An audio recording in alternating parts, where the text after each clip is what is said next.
Hola a todos, bienvenidos de nuevo a un nuevo vídeo de Classic MTB para MTB Pro y Mayor Mag. Hoy la verdad es que estoy hasta un poquito nervioso, la verdad es que estoy muy emocionado porque hoy vamos a hacer un vídeo bastante diferente a lo habitual. Tengo la gran suerte, el honor de tener aquí a dos personas muy importantes que marcaron una época y hoy vamos a hacer un homenaje a un vídeo y a estas dos personas en concreto. El vídeo es Rodando por ti y estas dos personas son nada más y nada menos que Juanma Montero y Juan Ochoa.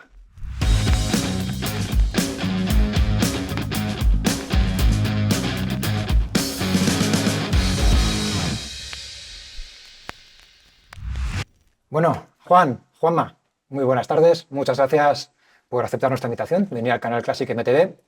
Y nada, vamos a empezar por lo básico. Vamos a hacer una pequeña introducción de cada uno de vosotros, ¿vale? Contadnos así brevemente quién es Juan Ochoa y quién es Juanma Montero.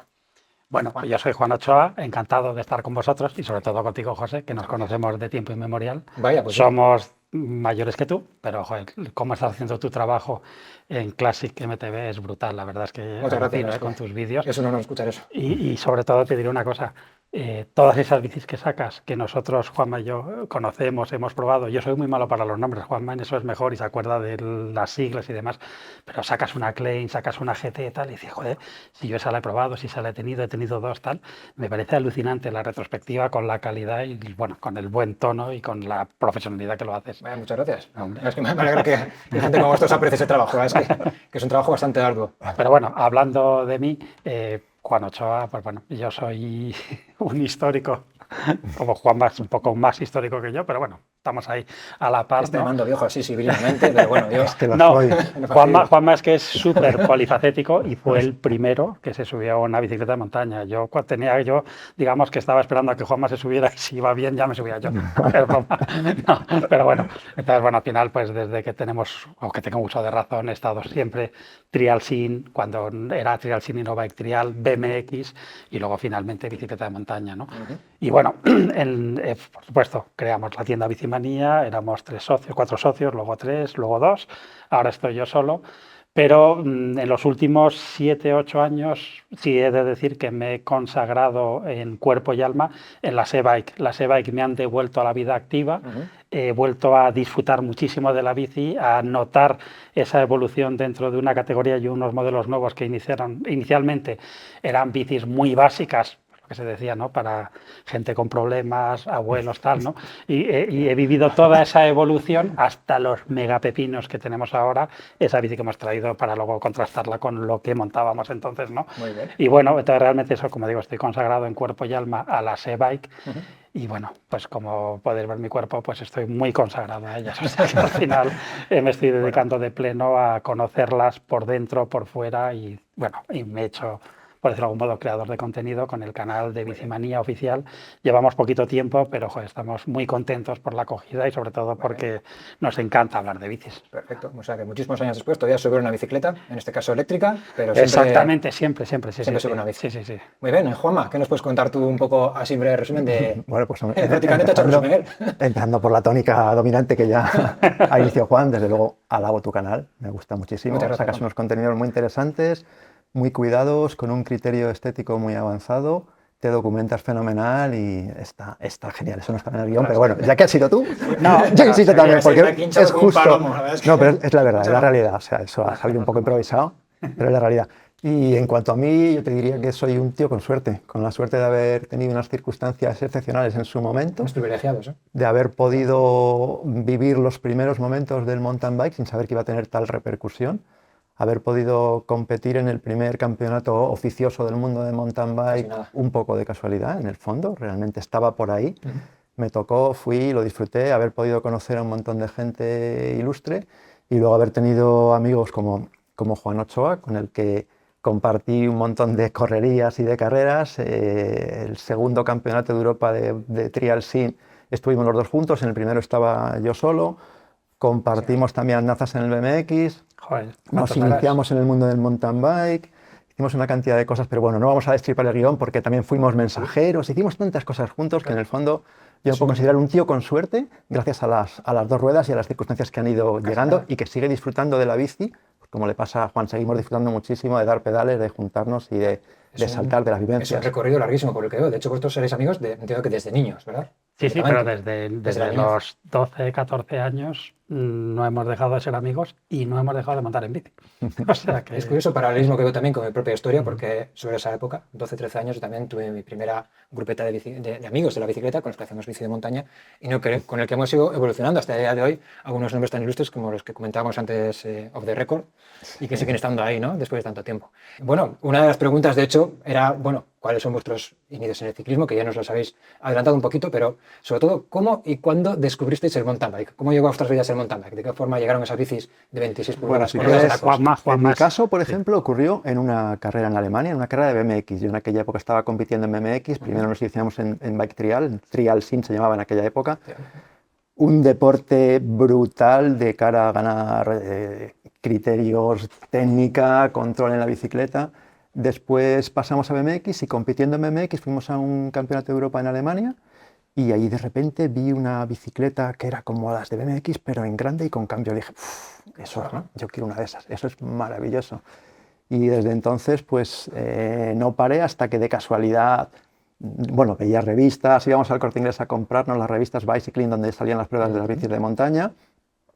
Y un día en Calmera, Antonio trajo un par de muestras de una bicicleta GT, bicis de montaña, yo me quedé absolutamente loco.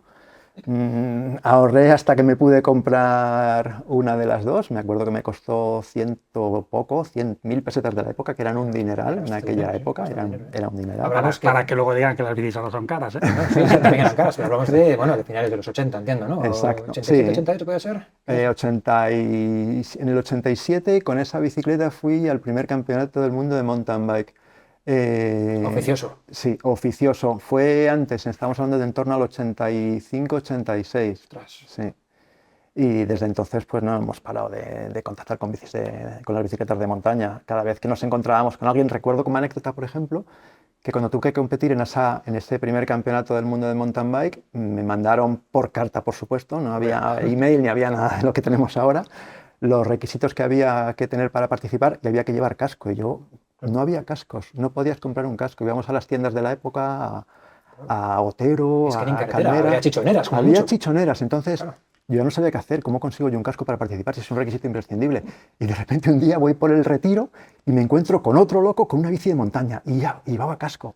Prácticamente me abracé a él, era Carlos Arroyo, que luego acabó trabajando con nosotros en la revista Bici Sport.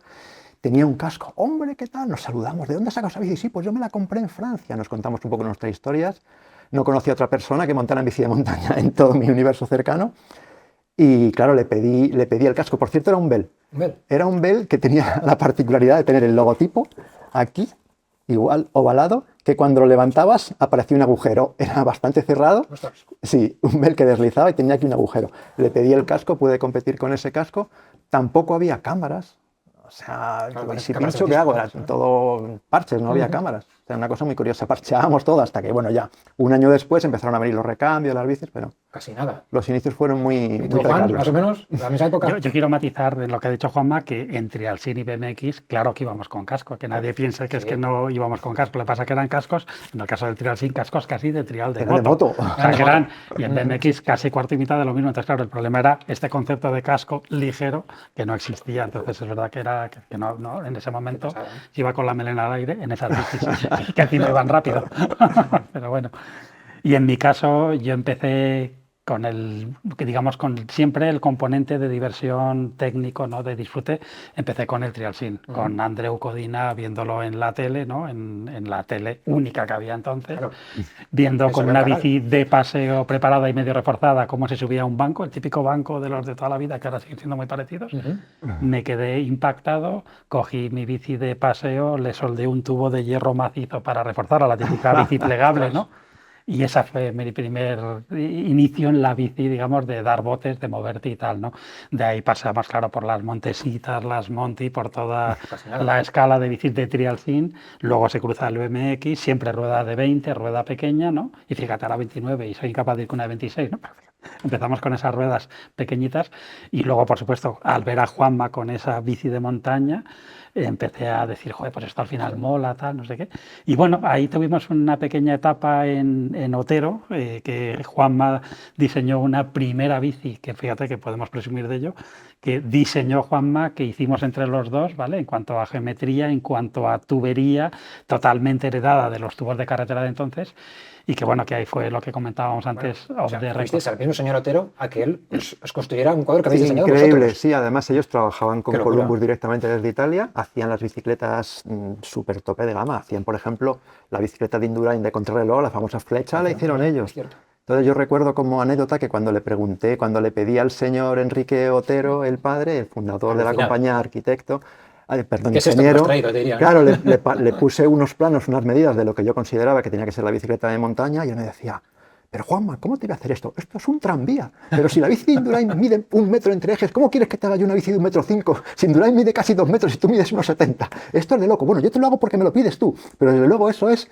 inconcebible. Bueno, nos la hizo y funcionaba muy bien, ¿verdad? Bueno, ¿te acuerdas que era, aún así quedó corta? Fíjate ahora que estamos en la era de las bicis súper largas, era tan corta que, ¿te acuerdas, Juanma? Con los rastrales de época que llevamos, que cuando giraba la rueda delantera y coincidía el pie en según qué zona, te dabas con la rueda delantera. Imaginaros lo corta que era, ¿eh? Y luego la horquilla, que por supuesto ni suspensiones ni nada, ¿no? Es decir, fue todo una cosa muy curiosa, ¿verdad? Podemos decir que sois los pioneros en muchísimas cosas dentro del mundo de la bici de montaña. Lo curioso es que toda vuestra experiencia también viene previa de ruedas con tacos, de una forma u otra.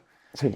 Y bueno, claro, para los que vimos por primera vez, o os conocimos por primera vez a través de la televisión, yo, bueno, claro, veía vuestra capacidad técnica y, bueno, yo y toda la gente que os veíamos, alucinábamos. Aquello no era normal. Esa técnica del caballito, del invertido, del equilibrio, de pasar por rocas o esa agilidad sobre la bici, todo eso ya venía previo del mundo BMX y Trialsin, sobre todo Trialsin, el BMX mete ese apunte de velocidad, ¿no? Y luego lo combinamos bien con aquellas bicis tan pequeñas de entonces, ¿no? Como esta. Es que hay que tener en cuenta que el Trialsin es un deporte que se inventó en España. Se inventó en Cataluña a imagen y semejanza del trial de moto, entonces los primeros campeones mundiales y europeos fueron españoles. A muchos os sonará Hans Rey, por ejemplo, que ahora mismo, un mítico. Sí, un mítico, pues yo recuerdo que en la carrera de Alemania del primer campeonato de Europa de Trialsin era un auténtico paquete. Sí. Sí. O sea, le ganábamos todos. Las clasificaciones eran del primero al 10º, todos éramos españoles. Y luego ya empezaban a salir algún alemán, algún inglés, pues algún francés. Fíjate si Hans sacó rédito al tema, que luego apareció hasta en la serie Pacific Blue. Muchísimo, sí, exacto. Sí. Pero recuerdo eso, en los inicios él intentó apuntarse a la técnica, al trial, y era bastante malo. Sí, por eso. Increíble, ¿eh? Esta pregunta ha sido demoledor. Yo imaginaba algo así. Pero bueno, está muy bien. Pero le ganábamos todos. Los también que el deporte patrio, al final, que los grandes pilotos siempre han salido de aquí. Sí, deporte. Y como ese Trialsin, fíjate que no tiene nada que ver, pero revolucionó el trial en moto, ¿no? La forma de ahora ver cómo se mueven las motos viene todo de ese equilibrio estático y de ese botar, ¿no? Al final era como abordar los obstáculos a botes, al punto de que el bike trial actual ya no se llama Trialsin, ya no es trial sin motor, que era aquel nombre original, sino que ya lo que hacen ahora yo ya me pierdo, es decir, que ya es algo que... La verdad es que la evolución de este deporte, sobre todo también de la bici de montaña, ha sido terrible. Ahora mismo vemos los vídeos actuales o las cosas que hacen las nuevas generaciones con las bicis de ahora. Yo cuando veo esos vídeos, por ejemplo, el Red Bull Rampage o el Hardline o los descensos de la Copa del Mundo, por decir algo, yo a mí me parece que están haciendo un deporte completamente diferente. Porque eso yo no sé ni cómo catalogarlo, es espectacular. Es lo enriquecedor de la bici, que es que cuando hablamos de bici, de ciclismo, parece que tienes que ir con las piernas depiladas, que vas a sudar y que tienes que estar fuerte y en forma, ¿no? Y fijaros lo que da de sí una bici, desde esos vídeos que aunque lo pongas en cámara lenta, a veces no entiendes lo que están haciendo, ¿vale? A luego el ciclismo puro, ¿no? Digamos, de competición, de sufrimiento, ¿no? De esfuerzo y demás, a toda esa combinación. Entonces a mí me parece alucinante lo que da de sí la palabra bicicleta, ¿no? Bueno, una cosa que quería matizar precisamente era eso. De hecho, a mí personalmente me sucedió, yo también acabé compitiendo, pero también es cierto que mis inicios en la bici de montaña, que fue lo primero que descubrí realmente, porque claro, yo era más joven que vosotros. Pero lo que quería comentar es que el componente de diversión, de aventura, de estar con los colegas, de hacer un deporte radical y extremo en aquel momento y que nadie más hacía, era quizás el componente extra que te hacía ir más rápido y disfrutar incluso más. Los dorsales vinieron después. Imagino que en vuestro caso también fue parecido, ¿no? Porque al final también me gustaba disfrutar de lo que es la experiencia, ¿no? Es curioso, pero nosotros, bueno, en Trialsin sí que empezamos compitiendo. O sea, es decir, casi el Trialsin era el sinónimo de competición. Compitiendo. Entrenábamos para competir y cuando salíamos fuera de Madrid, sobre todo en Cataluña, ¿no? Que eran los que marcaban un poco la pauta, no sé si compartirás conmigo, Juanma, pero cuando veías a un tío mejor allí haciendo algo con la bici que nosotros no hacíamos, ¿cómo aprendíamos en un fin de semana? Solo por el hecho de haber ido a ver un tío mejor que tú haciendo cierta cosa, ¿no? Luego lo practicábamos y tal, entonces empezamos compitiendo. Es verdad que con la bicicleta de montaña Juanma ha competido más que yo ahí sí que ya me estanqué más en el disfrute, como tú dices, de disfrutar de la bici y punto, ¿no? Es lo bueno de la bicicleta, que al final hay tantas formas de disfrutarlo como ciclistas hay en el mundo. Esto es lo más bonito. Es un deporte maravilloso. Sí, es que es una pasada. Y con la bici de montaña más, si te gusta el contacto con la naturaleza y tener un deporte que te obliga a estar continuamente atento, ¿no? Porque al final todo es cambiante, te obliga a improvisar. Eso fue quizás la razón de ser, o de mi ser, ¿no? En cuanto a cómo aprendí a disfrutar de la bici de montaña. Pero no vamos a hablar de mí. Vamos a hablar ahora mismo de Rodando por ti. ¿Vale? Rodando por ti, mítico vídeo emitido hoy hace la friolera de 32 años, ahí lo dejo, 32 años en la fecha de grabación de este vídeo. Y antes de hablar de Rodando por ti, me gustaría también matizar un poquito y también que nos ayudéis un poquito a recordar cosas acerca de Al filo de lo imposible, esta serie de vídeos que aquí nosotros coloquialmente llamamos Al filo, para nosotros era Al filo, y que bueno, he estado mirando un poco en la Wikipedia porque había mucha información acerca de ello, pero básicamente es un programa de deportes extremos, sobre todo dedicados al alpinismo, escalada, contacto con la naturaleza y otro tipo de deportes involucrados o relacionados con ello, que se lleva emitiendo más de 35 años. De hecho, es un programa mítico en la parrilla de televisión española, que bueno, cuando apareció Rodando por ti en aquel momento lo vimos en la 2, porque solo había 2 canales en aquel momento. En el año 92 solo había 2 canales en la televisión española, la primera y la 2. Y bueno, pues este programa traspasó fronteras, se ha metido en muchísimos otros países, ha tenido un montón de premios a nivel internacional y marcó un antes y un después. Aquí viene la pregunta que os lanzo. ¿Cómo y de qué forma se pusieron en contacto los chicos de Al filo de lo imposible para decir, a ver, estos dos flipaos, con perdón, de la bici de montaña, ¿cómo vamos a meter a estos dos flipaos en nuestra serie de bicicletas, serie de vídeos relacionados con el mundo de la montaña y cómo encajaron ese perfil vuestro ciclista con la dinámica de los vídeos de Al filo de lo imposible? Pues mira, Sebastián Álvaro, el director del programa, le gustan mucho las motos, de toda la vida le gustaban un montón. Entonces, relacionando el mundo de las 2 ruedas de motor con las 2 ruedas sin motor, apareció la bicicleta de montaña. Vale. Y me llamó y me dijo, sé que tú estás muy metido en el mundo de la bicicleta. En aquella época es que como había tan poca gente, destacábamos simplemente por ser de los pocos que había por ahí, que estábamos trabajando en medios especializados, que nos movíamos, o sea, no había mucha gente, no había mucho donde elegir, así de claro. O sea, no vamos a tener, no es tanto el mérito, sino simplemente éramos de lo que estábamos. Bueno, pero estar ahí en el momento. Bueno, sí, un espacio-tiempo coincidió, ahí está. Por eso decía yo al principio que me considero un tío con suerte, porque al ser de los primeros y de los únicos, como quien dice, pues me ha tocado hacer un montón de cosas. Entonces nos llamó y dijo, nos gustaría hacer un programa, pero claro, nuestro concepto es un poco muy de aventura, tendríamos que ver cómo hacemos un guión, y nos juntamos con el guionista, con Javier Ortega, ¿podía ser? Sí. Bueno, el guionista de Al filo de lo imposible, y empezamos a pergeñar ahí un posible guión, un posible hilo de ideas que nos pudiera llevar a sacar ese programa final. Entonces nos contó qué es lo que hacíamos. El vídeo se emitió en el 92, pero ¿cuándo fue?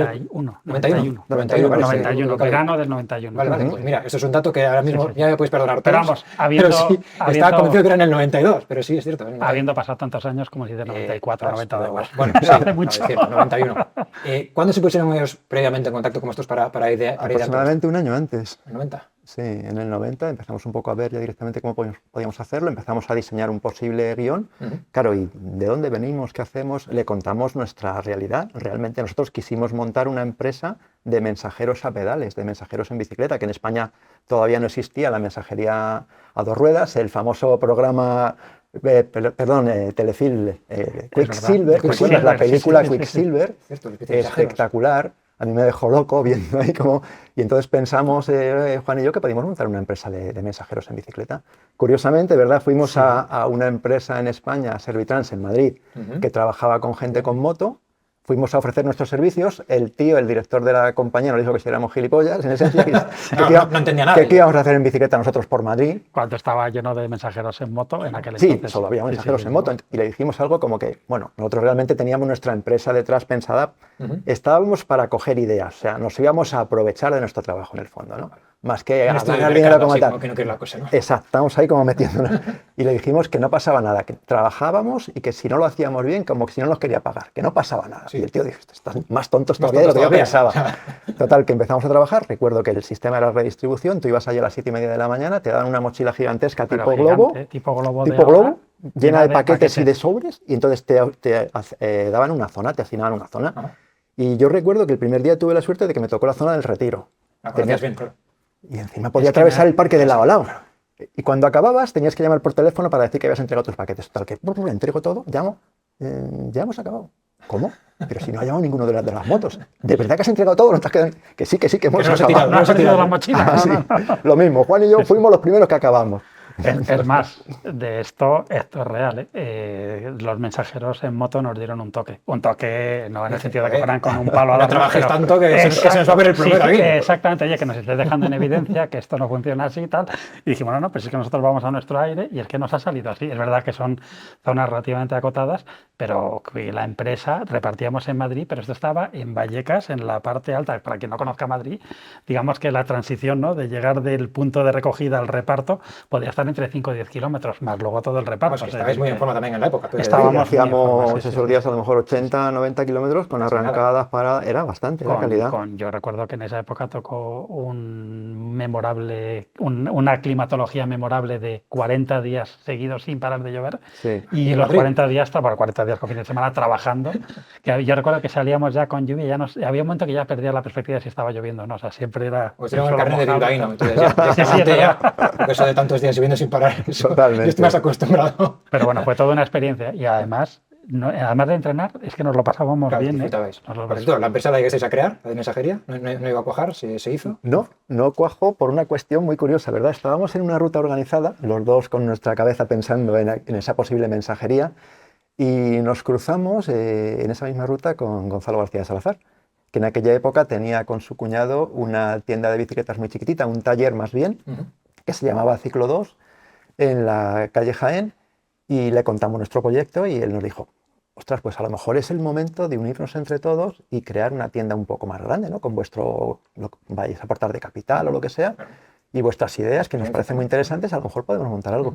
Y nos pareció interesante y nada, pues Juan y yo nos liamos la manta a la cabeza y dijimos, venga, montamos una tienda. Y luego ellos decían que Ciclo 2, yo dije, no, yo tengo en mi cabeza Bicimanía. Bicimanía, que me parece más divertido, más bonito, me gustaba mucho dibujar, diseñar. Y bueno, le pusimos ese nombre y desde ahí, pues mira, Desde ahí hasta ahora. Hasta ahora. Yo me desvinculé, Juan ahora es el... De hecho, yo recuerdo, claro, los primeros que vimos aquel vídeo, hicimos a vosotros con lo de Bicimanía, realmente no sabíamos lo que era. Hasta que nos dijeron, no, si es una tienda que está en Un Madrid. invento, sí. Claro. Un invento. Sí. Sí. Estuvo muy bien. Bueno, hemos avanzado bastante con el tema del guión y cómo se pusieron en contacto con vosotros para hacer aquel famoso vídeo de Rodando por ti. Y bueno, la verdad es que aquel vídeo, como he comentado también antes, marcó un antes y un después. Fue toda una referencia, ¿no? Porque al final, toda una generación, tanto los de los 70 como los de los 80, nos fijamos en aquel vídeo porque, bueno, en aquella época las revistas del sector de la bici llegaban, bueno, iba a decir puntualmente cada mes, pero llegaban cuando llegaban.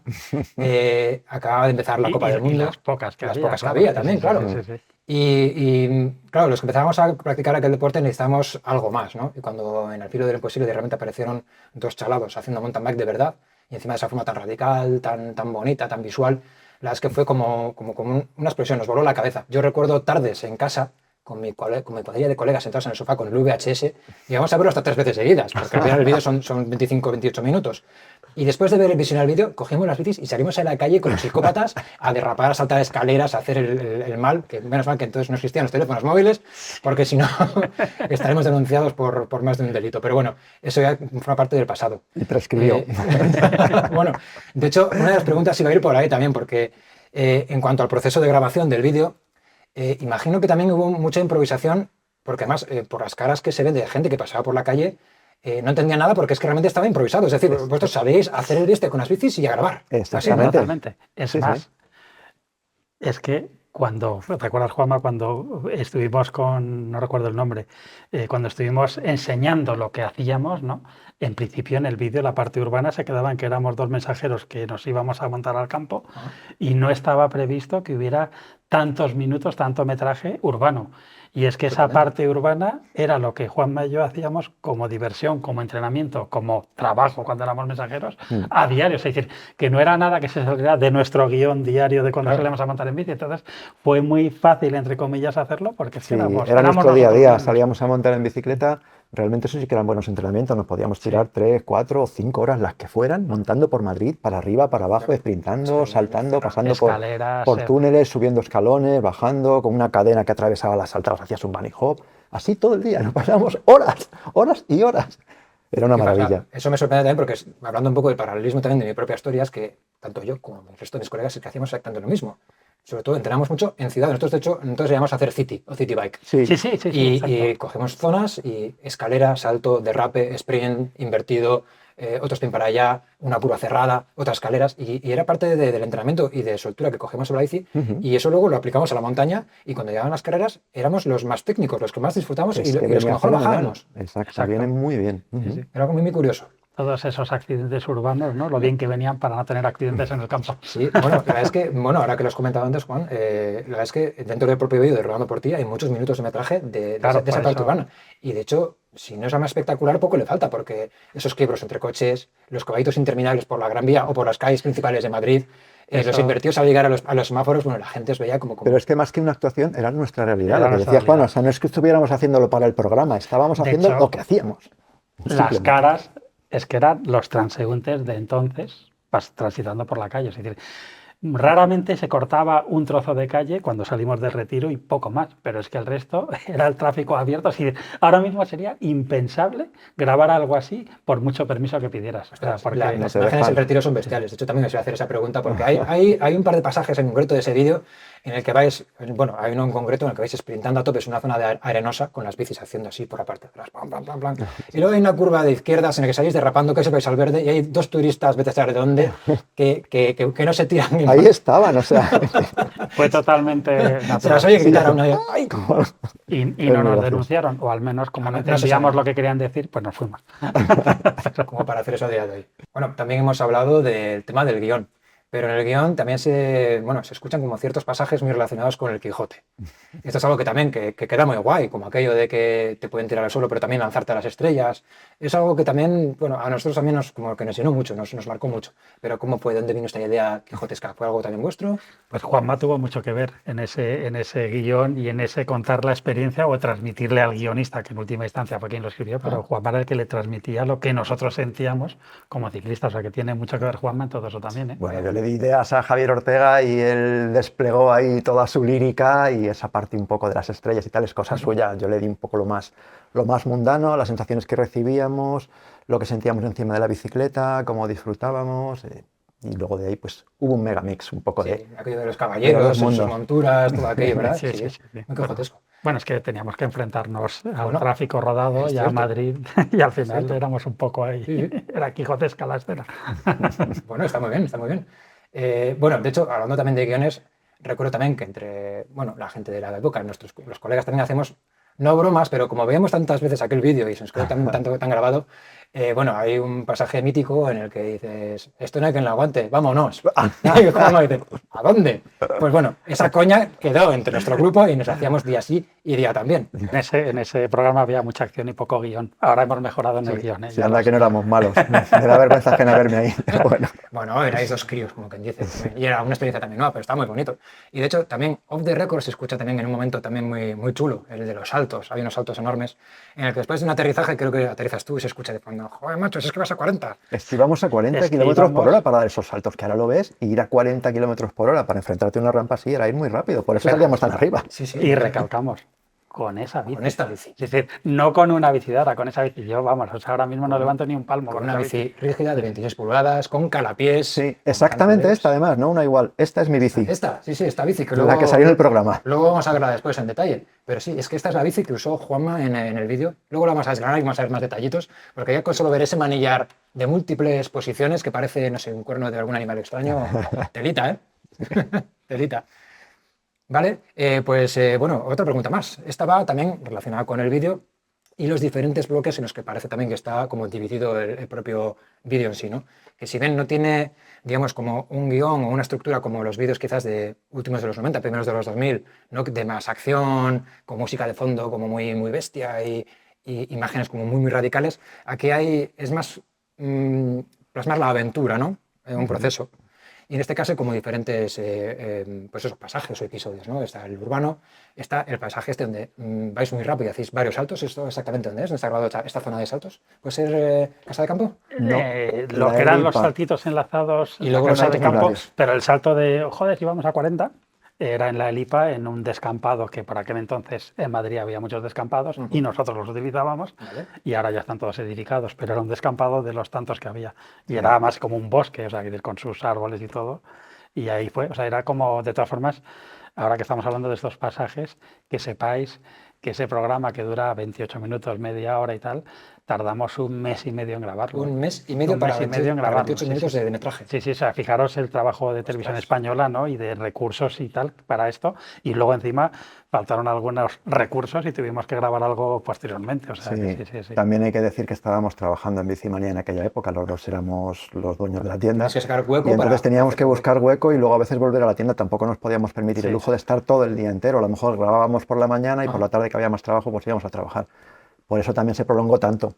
Estáis pluriempleados entonces también, casi como dice. Y además había diferentes localizaciones, ¿verdad? O sea, claro, por eso es que estaba en una zona bastante amplia. Por ahí también era la pregunta, porque luego hay un tramo en el que hacéis una parte como más de trial, sobre piedras, sobre rocas, equilibrios y demás, y luego ya está pues la parte, digamos, final en la que ascendéis una montaña y luego la bajáis a toda velocidad para volver a la ciudad. Son localizaciones diferentes todas. Son todas diferentes. Imagino que entiendo que es la Sierra de Madrid, ¿verdad? Sí, y algunas de ellas desde hace unos años prohibidas al uso de la bici. O sea que fuimos unos privilegiados, porque es verdad que en aquel entonces, ahí sí que era con permiso, pudimos por supuesto rodar, pero ahora mismo ya son zonas intocables para la bici. Fíjate cómo han cambiado las cosas. También está pasando una cosa que siempre me llama mucho la atención, porque yo que he trabajado en el mundo también de comercial y sobre todo con el tema de las cámaras on-board, ¿no? De acción, hay algunas imágenes en las que creo que está grabado desde, no sé si la vaina o el tirante de la bici, hay algunas imágenes on-board, tanto de ciudad como bajando el descenso ese tan rápido, y mi pregunta es, ¿cómo se grabó eso y con qué cámara? Es cine, es que ten en cuenta que eso es cine, o sea, ya se había inventado lo digital, pero estaba prácticamente en mantillas, y eso es una cámara, no sé, pues como una batería de una mountain bike eléctrica antigua, por decirlo de alguna forma, que iba sobre el transportín. Un transportín una cosa instalado en la gigante, bici. Sí, un portabultos de cicloturismo. Que de hecho, ríete tú ahora de un extender y del sobrepeso del extender y cómo puede influir en esta la cámara y su obsesión. Batería llevaríais como 8 kilos igual, ¿no? Pero no solo, y lo descompensado que claro, iba de un lado y tal, o sea, decir que era la leche, o sea, que esas tomas nos llevaban mucho tiempo. Hay una toma en concreto que es espectacular, en que tú vas delante de Juanma y derrapas. Y se ve como viene el polvo a la cámara y bueno, es una pasada. Pues la cámara es... bueno, yo creo que más grande, Juanma. O sea, era así, enganchada ahí con correas de una forma, estaba muy segura, pero una cosa gigante. Me imagino, bajando a 40 o 50 por hora en una pista y con esos casi 10 kilos en un lateral de la bici, tenía que ser también costaba. Lo bueno es que la cámara no era nuestra. Sí, pero una de las señas de identidad de esos programas es que se hacían con cine, se hacían en cine, porque eso también les permitía a ellos acceder a cierto tipo de galardones que se otorgaban a cine 35 milímetros, o sea, era diferente.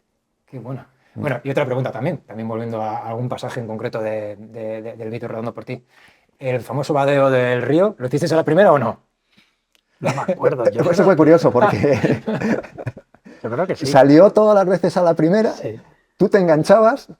Y la vez que tú no te enganchaste, me enganché yo. Al final del todo, se tiene que ponerse el pie. O sea, yo pasaba siempre. Él se engancha, a él le costaba, se enganchaba. Y la vez que él pasa, no paso yo. Y entonces al final lo dejamos así porque ya no queríamos volver a repetir. Era difícil. El que no puso el pie fui yo, que él lo puso y se está justificando. No, pero río fácil no fue porque el agua cubría y los cantos rodados que habría en el fondo sería muy complicado pasar por aquella zona. Repito, con las 26 pulgadas y una bici totalmente rígida. No, costaba. Menos mal que era verano, pero de verdad que era. Y luego, fíjate, no solo pasar el río, esa salida del río que parecía una tontería también tenía tela. Sí, pero bueno, al fondo. Bueno, y también esta pregunta es un poco morbosa también, pero a ver, ¿hubo algún guantazo, algún sartenazo o alguna caída así que mencionar? Grabándolas en acción, muy pocas, pero hubo una que nos avergonzamos todavía, ¿verdad, Juanma, a día de hoy? Esto que comentaba Juanma de Sebastián Álvaro, que era muy aficionado a las motos y él muchas veces iba al rodaje en moto, ¿no? Y nosotros estábamos con las bicis. Pues que os cuente Juanma lo que pasó Sí, pues bajando tenía... cuando habíamos acabado una grabación ya a final del día por la Pedriza, por la zona de asfalto, que te cuente Juanma lo que hicimos. Sí, hay una zona en la Pedriza con curvas enlazadas bastante cerradas y bastante además en pendiente. Sebastián Álvaro tenía en aquella época una Suzuki GSX 750 bastante deportiva, una máquina bastante cañera. Sí, sí. Y no sé, que él siempre estaba como bravo, pero yo con esto te saco ventaja en cualquier momento, nos decía. Y me acuerdo que nos explicamos, ¿seguro? Pues venga, vamos por aquí. A ver quién acaba en estas curvas tú primero, tú con la moto, nosotros con la bici. Y salimos, iba yo adelante, como si no hubiera un mañana. O sea, salimos y le íbamos ganando, pero le íbamos ganando con diferencia porque las curvas eran muy cerradas. Muy cerradas. Entonces, o sea, no era algo normal. Claro, para una moto es mucho más complicado. Y de repente llegamos a la tercera curva, yo iba como emocionadísimo. Que no. ¿Iba yo delante o ibas tú? Que no me acuerdo. Creo que iba yo delante y tú te saliste después, pero acto seguido. La cosa es que salimos los curva, ¿no? No hubo curva, pero es más, o sea, que fue la sensación de que de repente desaparece el asfalto y pasas a lo que te encuentras y lo siguiente que te encuentras es dando una voltereta y según estoy, por eso me sonaba que iba yo delante, según estoy recuperándome la voltereta, me choca Juanma por detrás, que se había salido exactamente a la misma velocidad y en el mismo sitio. Ahí paró Sebastián Álvaro y dijo, estáis totalmente chalados. Se asustó. Y no nos pasó nada, pero bueno. Pensaba que se iba a asomar al borde del barranco partiéndose la caja, pero no pasó nada.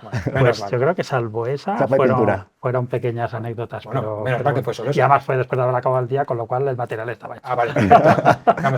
Durante la grabación entonces no hubo tampoco muchos incidentes, ¿no? Yo creo en Madrid ninguno. No, y en el campo yo diría que tampoco, o sea que no. Sorprendente también, porque joder, es que en el de riesgo que también que se coge. Sí, pero en el fondo mucha gente nos dice, vais haciendo mucho el loco.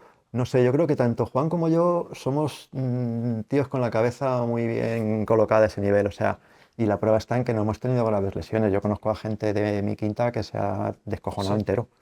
Y yo creo que si no nos hemos caído y no nos hemos desmontado enteros es porque en el fondo yo creo que vamos un poco por debajo. O sea, a mí no me gusta jugármela, esa es la verdad. Va siempre 1 o 2 ases bajo la manga por si lo puedes suceder. Igual, o sea, nos caemos, evidentemente. Tienes que arriesgar, el punto de riesgo tienes que tenerlo porque si no al final no progresas, pero tampoco la locura. No, de hecho yo ahora mismo con la Sebike cuando voy en grupo y ya, yo no sé si es por la edad, pero evidentemente prefiero ir más cauto y dejar más margen. Bueno, salvo cuando voy detrás de Juanma, que como me saca tanta ventaja, según cuando llevo una bici claramente mejor o más gorda que él, entonces sí que lo disfruto porque igual puedo... Tienes una rueda ahí, ¿verdad? Sí.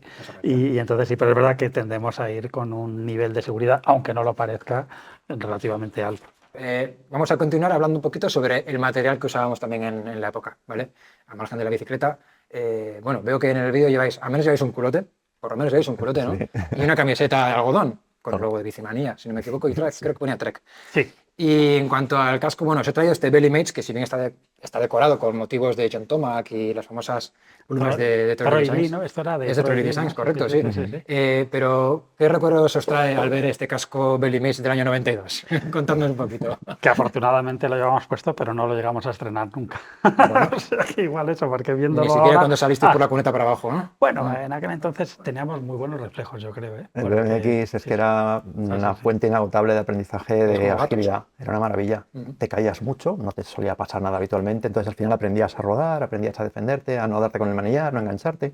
Claro, porque eso también es muy importante, hablando de material. Los calapiés, los rastrales, entonces todavía no había pedales automáticos y hacer esas figuras, esas piruetas, esas briguerías con calapiés. Hay que tirar, solo puedes tirar para atrás y que no lo tengas muy apretado. Si lo tienes muy apretado tampoco sacas el pie. Era un poquito precario, era un poquito... Y las zapatillas no eran las más adecuadas. O sea, no, porque las zapatillas tenían tacos, entonces los tacos se enganchaban en el pedal que daba gusto. O sea, ibas ahí que era un pedalín así de estrechitos, es decir, que era como... Era otra época y era quizás el forzar lo que sí hacíamos con la bici de bien, pero con ciertos componentes, ¿verdad? Los pedales que no estaban preparados para esa época, los manillares tan estrechos, tal, pero da igual.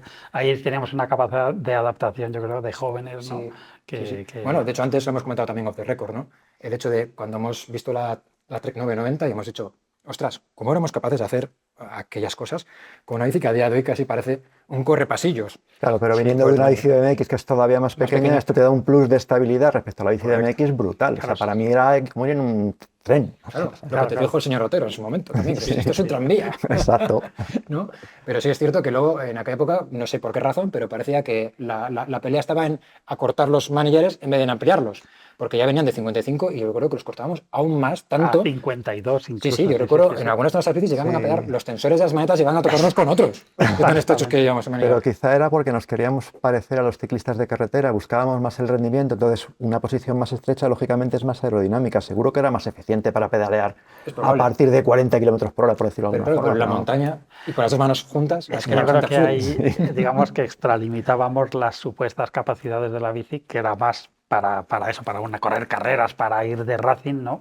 Que no para jugar, saltar, hacer trial sim. Entonces, o sea, es como que, por eso digo que ahí nos teníamos la capacidad de adaptación que teníamos para esa bici, yo creo que era brutal. Ahora ya es impensable para mí, vamos. Claro, sobre todo, bueno, también teniendo en cuenta las geometrías de la época, ¿no? Con el sillín totalmente arriba, un manillar que quedaba abajo y lejos, estrecho, claro, que una dirección muy cerrada. Las tijas telescópicas se han inventado hace relativamente poco y cómo han cambiado el mundo del ciclismo, ¿no? Del ciclismo de montaña. Sí, aunque bueno, se inventaron las modernas, porque las antiguas yo recuerdo que tenía, a ti seguro que te suena el Height Ride. Lo hemos presentado aquí en el canal Classic MTV, sí. Un simple mecanismo de muelle que iba fenomenal. Yo me acuerdo que lo pedí a Estados Unidos, a una tienda. Un invento del gran Joe Brice, por cierto. Que lo podías hacer funcionaba fenomenal. Sí. Te permitía bajar el sillín en marcha simplemente aflojando el cierre rápido, pum, bajabas el culete, cerrabas y ya habías bajado el sillín. Bueno, pues cerrando lo que es el tema de Rodando por ti, si es que se puede cerrar de alguna forma, porque al final esto también lo que yo quería en su momento es que fuese también un homenaje, ¿no? Como un recuerdo bonito de lo que es el vídeo, también a vosotros dos, que sois los protagonistas del vídeo. Y una de las preguntas que al final del vídeo aparece, ¿no? Es una de las pocas líneas de guión que hay, cuando Juanma llega al concesionario de coches, le entrega un sobre despachurrado ahí al señor que está ahí vendiendo coches y el hombre te pregunta: por cierto, chaval, ¿por qué no te compras un coche? Porque esta me quiere más. Correcto. Mi pregunta es, 33 años después, nos siguen queriendo más, ¿verdad? Totalmente. Es que siguen siendo, es un juguete, es una forma de entrenamiento, es una forma de hacer turismo, es una forma de moverte por la ciudad de manera ecológica, una manera de liberar tensiones, de seguir en forma. Para mí la bici me aporta tantísimo que no puedo prescindir de ella. Es que es un amor, ¿eh? A veces también es un poco relación odio, ¿no? Amor-odio, quiero decir, cuando te pegas un tortazo y llevas 2 o 3 días con las quemaduras en el brazo o las rodillas, pero bueno, luego lo vuelves a coger con el mismo cariño. Exacto, yo, fíjate que a mí me gustan los coches, he hecho mis pinitos en el mundo de la prensa del motor, incluso he hecho pequeñas colaboraciones y me encantan, pero la bici es la bici. Ya no, por eso te digo, o sea, si yo llego al concesionario de BMW, perdón, he dicho. cortar aquí. Sí, al concesionario de coches digo, no, mi bici eléctrica, eso sí, pero sí. Reconozco que esta pregunta no era mía, ¿vale? Pero como tengo ciertas presiones por ahí, hay gente que le gusta el salseo.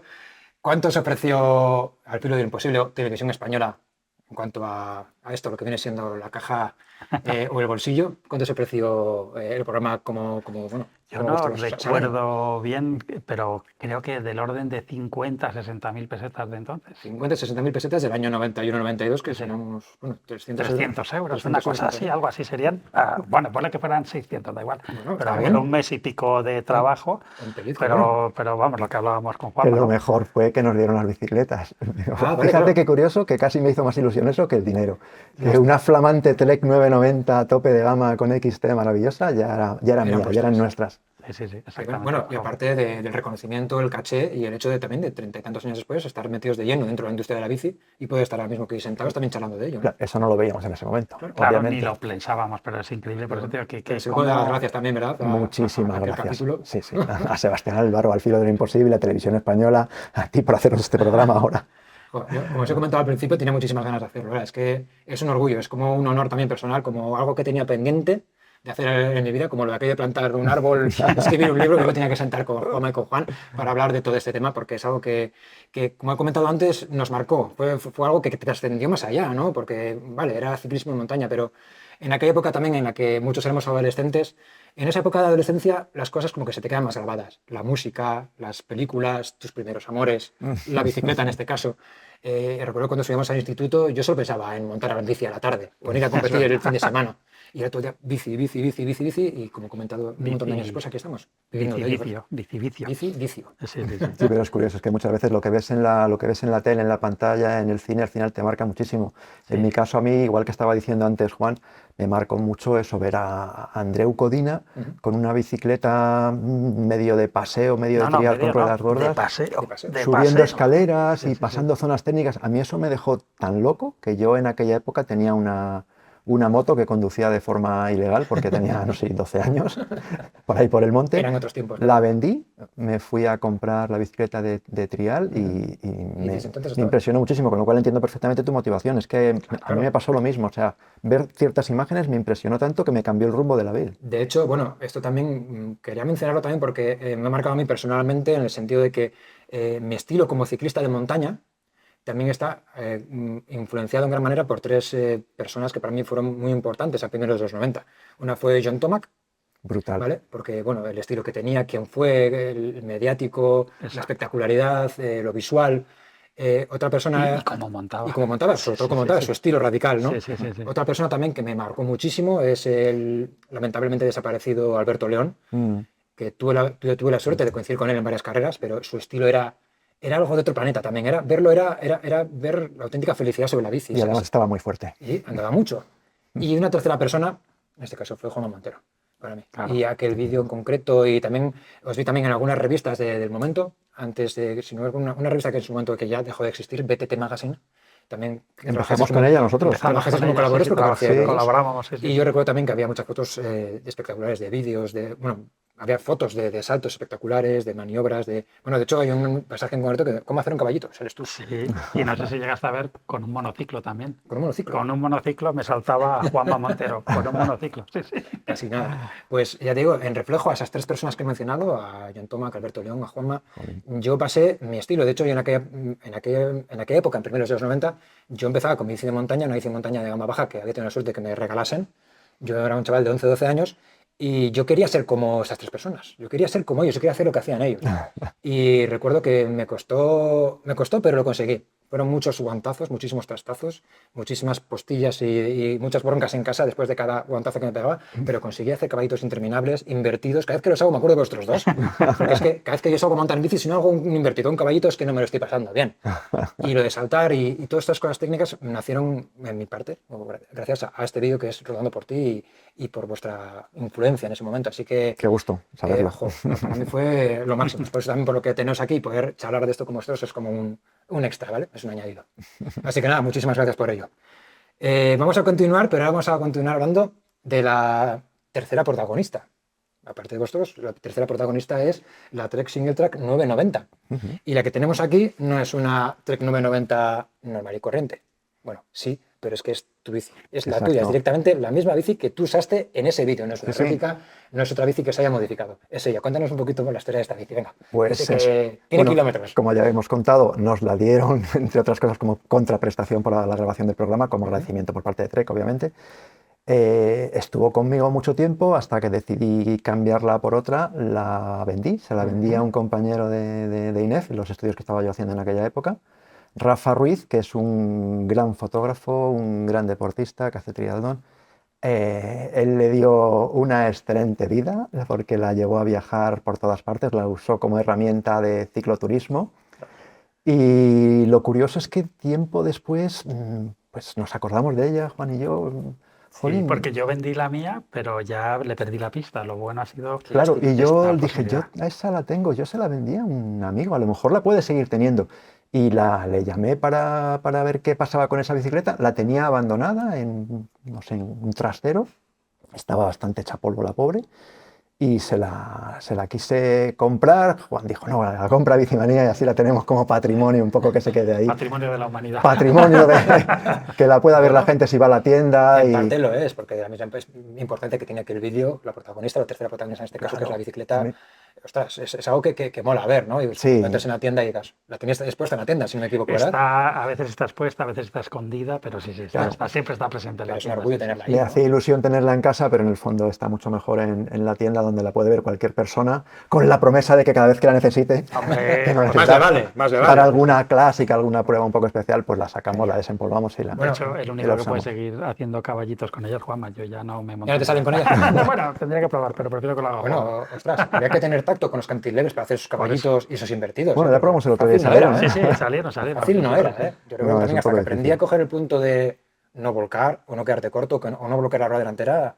Hay que tener mucha sensibilidad con estos frenos. Pero bueno, yo ahora veo la bici, obviamente han pasado muchos años, ha tenido un uso cicloturista, como has comentado, vemos que algunas piezas han cambiado, Pero veo algunas cosas en concreto que me dan mucho la atención y de las que me gustaría hablar.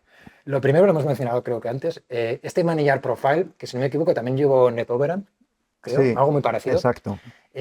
Para los que estén viendo la bicicleta esta, tantos años después dirán, pero ¿eso para qué porra servía? ¿Por qué tantos puntos de apoyo y de...? Pues tiene un montón de ventajas. Punto uno, primero, que puedes cambiar de posición como pasa con la bici de carretera. Eso para un cicloturismo largo o rutas de larga distancia Pues es una maravilla porque vas cambiando, vas fatigando y relajando diferentes músculos. Está genial. Ajá. Aparte te protege las manos. Cuando vas por zonas, por ejemplo, con ramas y tal, no te das en la Al mano. estilo de las paramanos actuales. Sí, de hecho lo utilizaban alguna gente lo utilizaba para dual slalom, para Es verdad, aproximarse a los palotes para y no pegar a los darse. palos. Y no darse. Exactamente.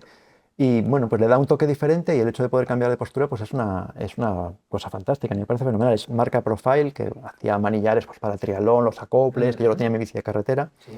Fenomenal. Y luego, si atropellas a alguien, por lo menos no te toca los frenos. O sea, que también es muy bien. Bueno, yo no había pensado en eso, pero ahora que lo dices, sí, sí, sí. Y otra cosa muy curiosa de esta bici, que de hecho me he dado cuenta hace solo un momento antes de la grabación de este vídeo, porque yo, viendo el vídeo de Rolando por ti, será que me fijaba en otras cosas, pero este detalle me ha volado la cabeza. Yo no lo había visto hasta ahora. Resulta que los mandos XT de cambio, los Thumbis, porque se actúan con los pulgares Thumb, en este caso están puestos boca abajo y al revés, es decir, Sí. los usabas como si fuese, bueno, Como si fuese inglés. Sí, bueno, como si fuese inglés, es verdad. Pero lo curioso, lo gracioso de todo es que, claro, el mando de los piñones está puesto en la izquierda y el del plato en la derecha. Y que están, como comento, boca abajo. Entonces, los usabas como si fuesen los gatillos, ¿no? De un Shimano Exacto, Vertify. los cambios de Shimano, bueno, y todos los cambios en aquella época estaban por encima del manillar. Y a mí me parecía un poco aberrante que cuando fueras por una zona en la que hubiera muchos baches, por ejemplo, y más sin Tuvieras que suspensión que no se sacarlo. había inventado, querías cambiarse, te podía ir la mano, porque tenías todos los dedos por encima del manillar. Correcto. Y yo pensé que habría alguna solución. Y realmente la idea no fue mía. Se lo vi a un corredor, Mike Closer, Mike Closer, mítico. sí, de Alpine Star y luego MS Racing, Sí. que vi que los llevaba por debajo del manillar y decidí copiarle. Esa es la verdad. Y yo creo que no lo ha hecho nadie más, porque tampoco lo he visto a mucha más gente. Yo es que no lo había visto nunca hasta este momento. Pero funciona muy bien porque precisamente te permite llevar los pulgares por abajo. Si vas por una zona bacheada puedes cambiar y si te va a escapar la mano, pues no se te escapa porque tienes el bloqueo del pulgar. Eso es. Una idea un poco, Y para subir un y poco para bajar loca, también diferente. puedes meter el dedo índice por el interior a cambiar. Exactamente, sí. Qué curioso. Es un poco precursor de los cambios modernos de ahora que van todos por Sí, sí, debajo. claro. Efectivamente, sí. O eso, o en aquella época, me dejas la bici, me dejas una vuelta, entonces lo tenía tan desbaratado todo para Que que decía, luego... mira, toma, deja ahí, con esto me apaño. déjale, entonces, sí, No me apaño. No tenía que dejar la bici a nadie.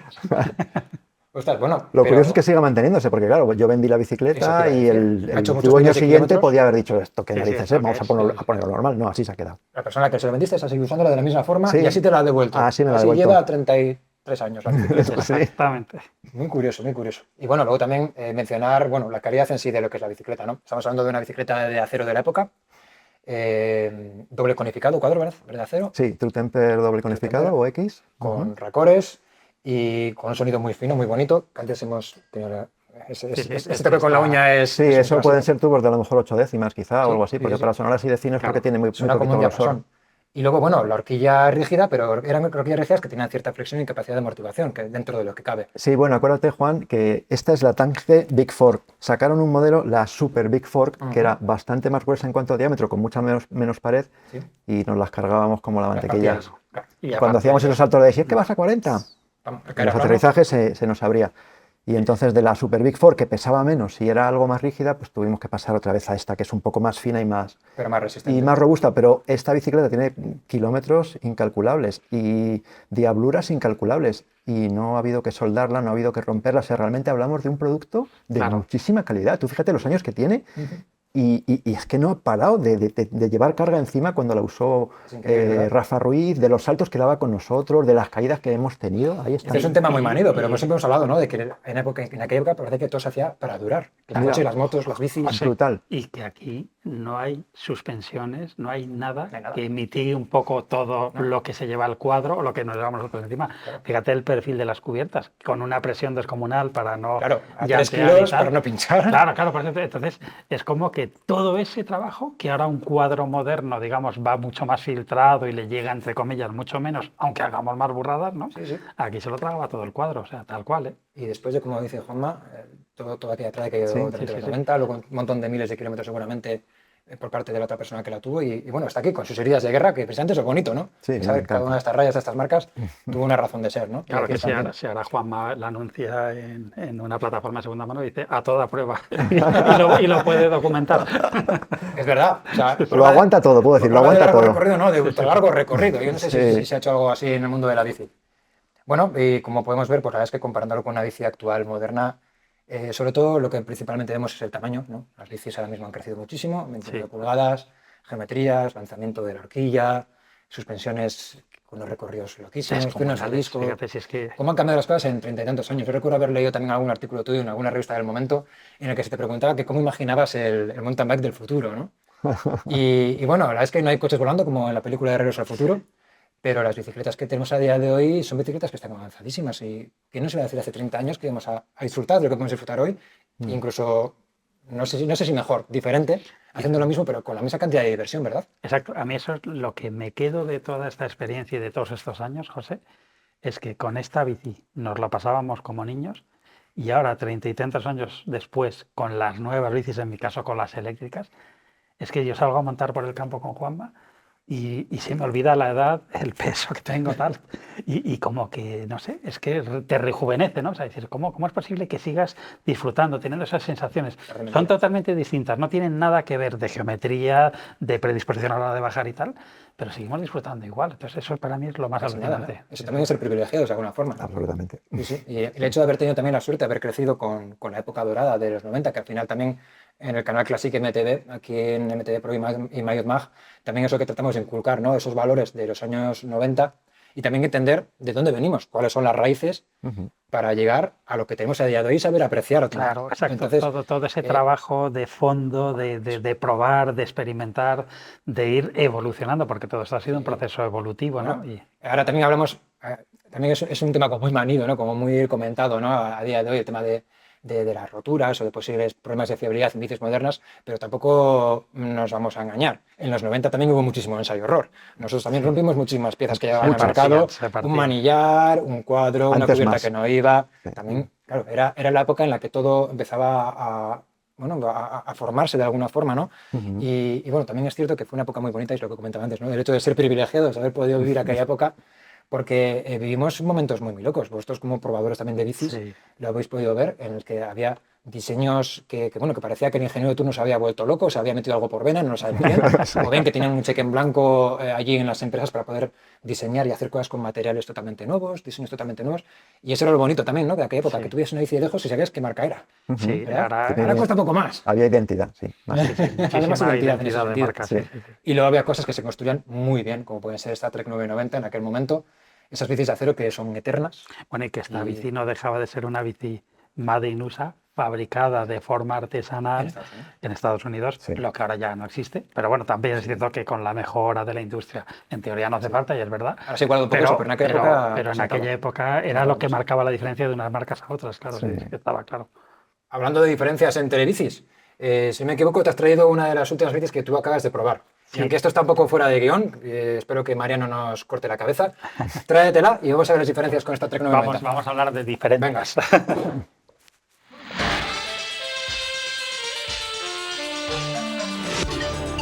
Bueno, la técnica parece que no la hemos perdido todavía, ¿no? La técnica la conservo, pero porque hice una actualización hace poco. Acércate para aquí, Juan. Vamos a verlas aquí más cerca una de otra, porque aquí vemos las diferencias que son notables, ¿no? Vamos a empezar por la más grande de las 29 pulgadas, 30-26. Fijaros qué diferencia, ¿verdad? De tamaño, de balón, de rueda, ¿no? O sea, fíjate la cantidad de aire que hay aquí metida, lo blandas que van a 1,2 kilos, 1,4 kilos ya sería una burrada, y aquí que igual llevamos 3 kilos o más.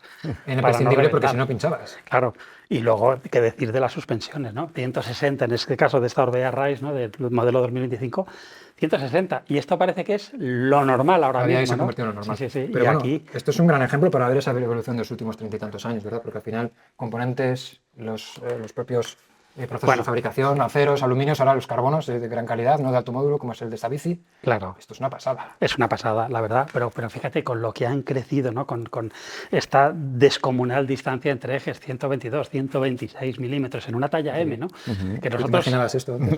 Ni de coña.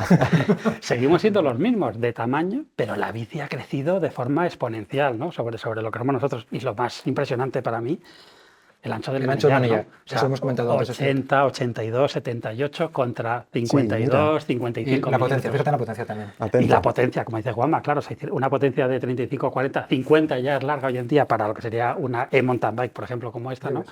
Y allí, para entrar en la bici, ¿no? Fíjate cómo teníamos que... O sea, qué descompensación de pesos, de inercias había, ¿no? Comparado con lo que llevamos ahora, Bueno, ¿no? una cosa, de todas formas, ha habido muchísima evolución, pero también vais a permitirme decir que sigue siendo más importante el indio que la flecha en este caso. Sí, siempre. Sí, Eso es lo bueno también de la bici, ¿verdad? pero Afortunadamente. indio bueno, bici buena, pues se multiplican bueno, las fuerzas, ¿sabes? Pero bueno, también es cierto que el uso de las bicis actuales, ¿no? También democratiza mucho el uso en general para todo el mundo porque, bueno, te permiten más cosas, ¿no? Llegar más Sí. lejos en el caso de las e-bikes o bajar incluso con más confianza o seguridad en el caso de una bici con suspensión, porque antes no con existía y muchísima- con eso tienes que ir al fino, si no te matas. Exactamente, Mucho. digamos que ahí dependes de ti al 100% y aquí una parte se la puedes traspasar a la bici y que ella trabaje por ti. De hecho, lo que comentamos Juanma y yo muchas veces, ¿no? La mejor escuela para aprender a montar en bici, hombre, la horquilla ya damos por hecho que la vamos a llevar, pero que sea rígida la bici, Eso porque sería ahí te verdad. obliga a ti a moverte, a Sí. amortiguar y demás. Debería ¿no? ser obligatorio, ¿no? Sí, Uno debería de cada 4 fines de semana sales con una rígida sin suspensión. Ya verás cómo aprendes, macho. Y Juanma, y los pedales de plataforma, ¿verdad? De los que hemos venido, digamos, históricamente, y cuando Sí. hacemos un bunny hop, cuando realmente manejamos la bici, debemos hacerlo sin tirar de la escala, sin ese enganche que al El final SPD Hop que llaman algunos, ¿verdad? Exactamente. Exacto, la buena técnica es como que es muy plataforma. socorrido, pero oye, al final la verdadera esencia de la técnica es a pelo. Bueno, pues hasta aquí el vídeo de hoy de Classic MTB, en el que hemos hecho un especial homenaje al programa de Rodando por ti, de Al filo de lo imposible, en los que tanto Juan Montero como Juan Ochoa han sido los protagonistas. Muchísimas gracias por estar aquí con todos nosotros. A ti. Muchas gracias a ti por invitarnos y hemos venido por ti. Ha estado bien esa cuña. Bueno, pues a todos vosotros ya sabéis, no os olvidéis de dejar un like, no os olvidéis de suscribiros si aún no lo habéis hecho. Pulsad la campanita para próximos vídeos del canal Classic MTB, de MTB Pro y Mag. Y por supuesto, dejadnos un comentario por ahí, que siempre nos encanta leeros, ¿vale? Nos vemos. Hasta la próxima. Chao. Chao, chao. Allá va el caballero dispuesto a seguir deshaciendo entuertos y rendir monstruos de hierro. Porque las aspas de los molinos te pueden tirar al suelo, pero también lanzarte a las estrellas.